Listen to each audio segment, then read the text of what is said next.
শুরুতেই বলেছিলাম সন্দেশখালির কথা, বলেছিলাম যে কোচবিহারে যেভাবে নির্বাচন হয় সেই কাহিনী একই রকম হলেও এবারও সেই কাহিনীতে একটা বাঁক এনে দিল মহিলাদের, মেয়েদের প্রতিরোধ। তার কারণ তারা অনুপ্রেরণা পেয়েছেন সন্দেশখালি থেকে। নিশীথ প্রামাণিকের মুখেও সেই কথাটাই শোনা গেল। মনে পড়ছে সন্দেশখালির কথা?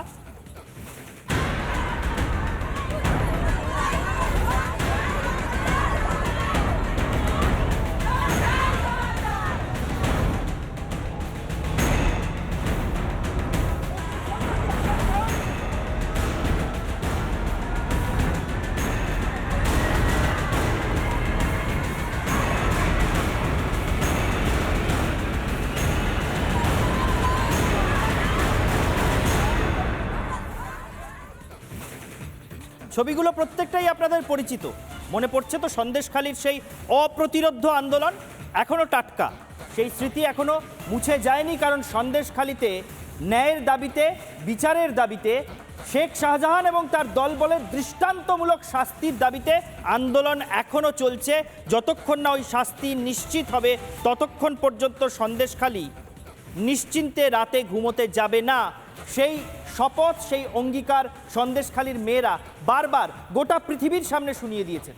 টিভি ক্যামেরার মাধ্যমে গোটা পৃথিবীকে নিজেদের অঙ্গীকার তারা শুনিয়ে দিয়েছেন। সন্দেশখালির সেই ছবিগুলো সেই জন্য আরেকবার আপনাদের মনে করিয়ে দিলাম।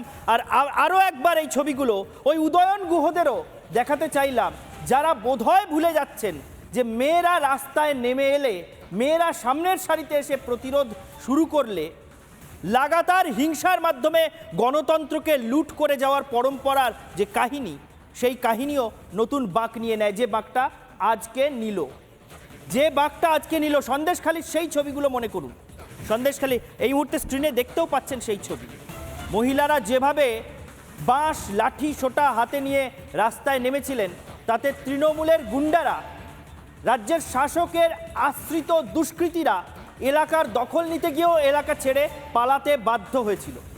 সেই সব ছবি আবার আরও একবার আপনাদের স্মৃতি উস্কে দেওয়ার জন্য ফিরিয়ে আনছি। কিভাবে তড়িঘড়ি পালাতে গিয়ে লঞ্চ ছেড়ে দেওয়া হলো এবং সেই লঞ্চে তড়িঘড়ি উঠতে গিয়ে লঞ্চ থেকে পড়ে যাচ্ছেন তৃণমূল কর্মী। সেই যে অসহায় দৃশ্য, গণপ্রতিরোধের সামনে, জনতার ক্ষোভের বিস্ফোরণের সামনে, মেয়েদের তীব্র আক্রোশের সামনে কিভাবে শাসকের ঔদ্ধত্য পদানত হয়েছিল, সেই ছবি সন্দেশখালি গোটা বাংলাকে দেখিয়েছে, গোটা ভারতকে দেখিয়েছে। গোটা রাজ্যের সব প্রান্তে মহিলারা এইভাবেই প্রস্তুত হয়ে রয়েছেন, মেয়েরা এইভাবেই তৈরি হয়ে রয়েছেন যে অত্যাচার করতে আসলে এইভাবেই প্রতিরোধ হবে, যেটা শুরু আজকে কোচবিহার থেকে হয়ে গেল। কিন্তু উদয়ন গুহ সম্ভবত এইগুলো মাথায় রাখতে পারেননি। উদয়ন গুহ সম্ভবত সন্দেশখালির বিষয়টাকে অত গুরুত্ব দিয়ে বুঝতে পারেননি। যদি গুরুত্ব দিয়ে বুঝতে পারতেন তাহলে সন্দেশখালি সম্পর্কে ওই রকম অসংবেদনশীল মন্তব্য করতেন না। কি বলেছিলেন মনে আছে তো? যখন সন্দেশখালির মহিলারা রাস্তায় নেমে প্রতিরোধ করছেন, নিজেদের ইজ্জতের জন্য লড়াই লড়ছেন, সেই সময় তাদের নিয়ে রঙ্গরসিকতা করেছিলেন উদয়ন গুহ। কি বলেছিলেন শুনবো। পিঠে খাওয়ার শখ যে শুধু রাত 12টায় হয় এটা আমার জানা ছিল না। রাত 12টায় আমার জানা ছিল যে এইসব দুষ্টুমি প্রথম রাতে নয়, ভোর রাতে হয়। এই যে মানে রাত 12টার সময় হঠাৎ পিঠে খাওয়ার শখ, জানা ছিল না। উদয়ন গুহর দুর্ভাগ্যজনক মন্তব্যে এটা পরিষ্কার যে তিনি হয়তো সন্দেশখালির আঁচটা ঠিক অনুভব করতে পারেননি। আজকে কিছুটা অনুভব করেছেন কিনা সেটা তিনি ভাববেন। তবে রাজ্যের বিরোধী দলনেতা শুভেন্দু অধিকারী তিনি আঁচ করতে পেরেছিলেন, সচেতন হয়েছিলেন যে সন্দেশখালির প্রভাব দিকে দিকে পড়বে। কি বলেছিলেন তিনি শুনুন একবার। আজও আপনার মুখে সন্দেশখালি প্রসঙ্গ, উত্তরবঙ্গে কি সন্দেশখালি ইস্যু হবে? আজও আপনার মুখে সন্দেশখালি ব্যাপক এফেক্ট আছে, চাকরি চুরি নিয়ে, সন্দেশখালি নিয়ে ব্যাপক এফেক্ট আছে। বালি মাফিয়া, ভূ মাফিয়াদের বিরুদ্ধে মানুষের বিরাট বিরাট একটা ক্ষোভ আছে। খুব স্পষ্টভাবে তিনি বলছেন উত্তরবঙ্গেও সন্দেশখালি প্রসঙ্গ ইস্যু হতে পারে। উত্তরবঙ্গ থেকেও আজকে সন্দেশখালি প্রসঙ্গ শোনা যায় শুভেন্দু অধিকারীর মুখে। ক্যামেরা বিশ্বরূপ রায়ের সঙ্গে পিঙ্কি অধিকারী, রিপাবলিক বাংলা, ফাঁসি দেওয়া। বাংলার মেয়েরা যে রুখে দাঁড়াতে শুরু করেছে সে কথা কি রাজ্যের শাসক দল তৃণমূল বুঝতে পারছে না? নাকি বাংলার মেয়েরাই এই মুহূর্তে এই রাজ্যের শাসকের অত্যাচারের সবচেয়ে বড় প্রতিপক্ষ, সেটা তৃণমূল খুব ভালোভাবে বুঝতে পারছে? কোনটা?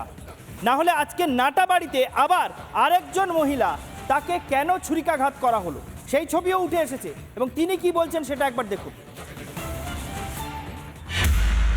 তৃণমূল কা আমি আসতেছি, আমাকে बोल रहे तृणमूल का खा रहा है, तृणमूल का वोट नहीं दे रहा है, मैं वोट नहीं दिया इसीलिए मारा मेरा को।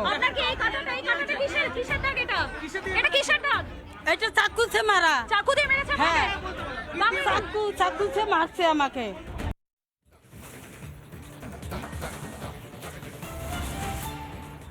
অদ্ভুত বিষয়, কেন ভোটটা তৃণমূলের বাক্সে যাচ্ছে না? বোঝা যায় না যে রাজ্যের মুখ্যমন্ত্রী একজন মহিলা, মহিলাদের জন্য নাকি একাধিক প্রকল্প রয়েছে, মেয়েদের জন্য একাধিক প্রকল্প রয়েছে, এত বিভিন্ন জনসভায় বড়াই করে বলতে শোনা যায়, তারপর সেই রাজ্যের মহিলাদের এরকম অবস্থাও হতে পারে, মেয়েদের এরকম অবস্থাও হতে পারে, ছুরি দিয়ে আঘাত করা যেতে পারে, এটাও সম্ভব শুধুমাত্র একটা ভোট পাওয়ার জন্যই সন্দেহ।